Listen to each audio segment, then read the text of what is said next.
old CRT televisions like this are interlaced. Now what that means is that the first line is painted, then the third, then the fifth, and all the way to the bottom to line 479. Now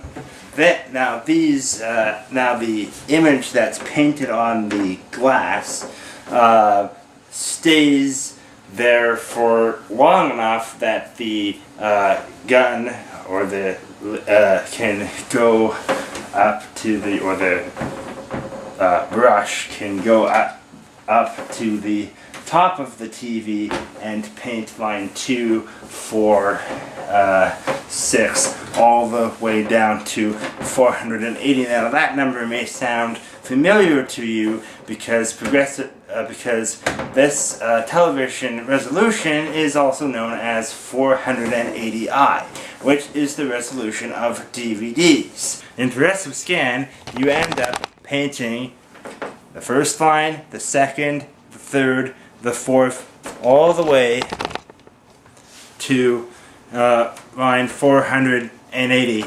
And Progressive Scan is not something new.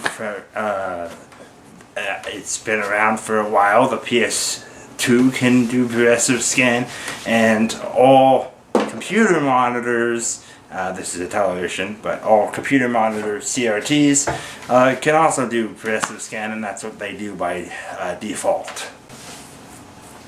Now, is Progressive Scan better than interlaced? Well, Progressive Scan takes more processing,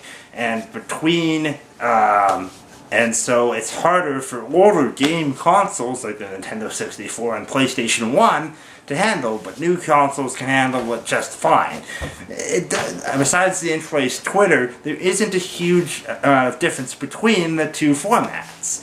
Now, if you're using a high-definition TV, which you likely are, then your television needs to convert any interlaced signals that you receive to Progressive Scan signals.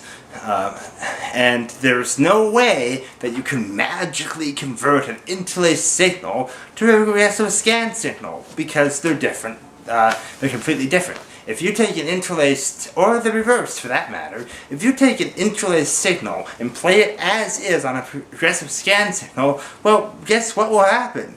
Your video will have a bunch of black lines through it where there isn't any information, because the television wants to paint every first line, or every line, and the signal wants you to paint every second line. So you have black lines, and they'll switch from, first the black lines will be every second line, and then they'll be every first line. So how do you display an interlaced signal on a high-definition television? You do this using a filter technique. The simplest method of doing this is just to take the pixel in the upper left corner, and if the pixel is blue, when you go to draw the second line, now LCD screens don't draw lines the same way that CRTs draw lines. They actually flip tiles, but you draw the pixel blue as well. This does make things appear jagged, so then you need to do anti-aliasing or some other effects.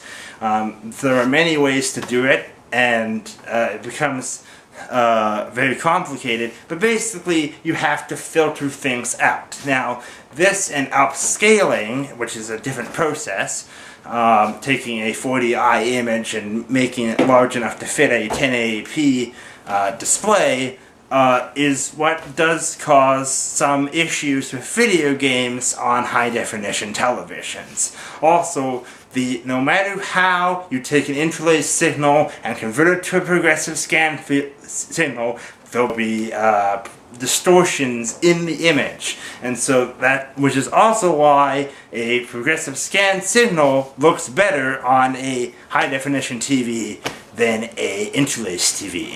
There's nothing wrong with interlacing, it's just that it has to be converted, and when you do this conversion, it's not as good as if you actually provided a signal that it actually can handle. I redo that, but I have a better way of saying that. Now, in today's modern world, do we still care about interlaced? I mean, I'm talking about these old CRT monitors, and the answer to that question is yes, you do.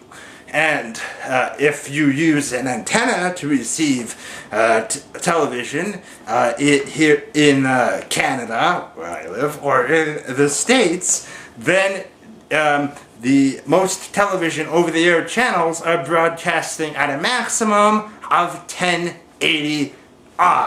The I stands for interlaced. So interlaced television is still used today, just like back in the day. It's used to compress the signal, even though the signal is only comprised of zeros and ones, and it's quite small as it is. They still want a bit more compression, and so that they broadcast a 1080i signal instead of a 1080p signal. Some Blu-rays are also 1080i, and if you were using old game consoles on new televisions, then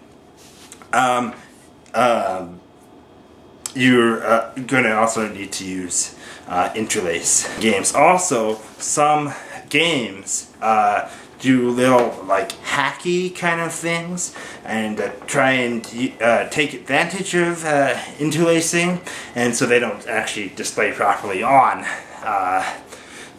a CRT, but we're talking about things like the Atari 2600 and the Sega Master System, so old consoles.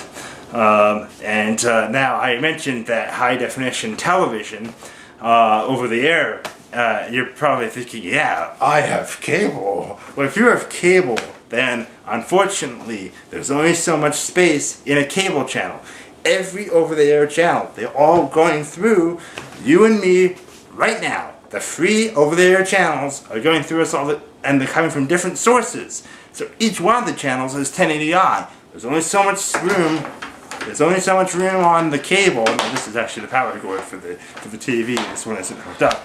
So most of the channels are standard definition 480i. My name is Jay Merchant, and I thank you for taking the time to watch this video. I hope you learned something about interlaced and progressive scan.